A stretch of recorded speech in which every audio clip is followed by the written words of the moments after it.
Hi hello friends, welcome back to Shaan kitchens world. ನಾನಿವತ್ತು ಸಿಂಪಲ್ಲಾಗಿ 10 ನಿಮಿಷದಲ್ಲಿ ರಾಗಿ ಮುದ್ದೆನ ಮಾಡೋದು ಹೇಗೆ ಅಂತ ತೋರಿಸ್ತಾ ಇದ್ದೀನಿ. ಮೊದಲು ಪಾತ್ರೆಗೆ 1.5 ಗ್ಲಾಸ್ ನೀರು ಹಾಕಿಕೊಳ್ಳೋಣ.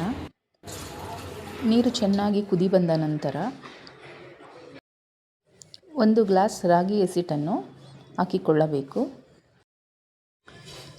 ಚೆನ್ನಾಗಿ ಈ ರೀತಿ ಕುದಿ ಬಂದ ನಂತರ ನಿಧಾನವಾಗಿ ಮೇಲೆ ಮಾತ್ರ ತಿರುಗಿಸ್ಬೇಕು.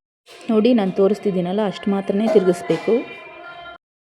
ಚೆನ್ನಾಗಿ ಬೇಯೋದಕ್ಕೆ ಒಂದು ಪ್ಲೇಟ್ನ ಮುಚ್ಚಿ ಒಂದು 5 ನಿಮಿಷ ಬಿಡಬೇಕು.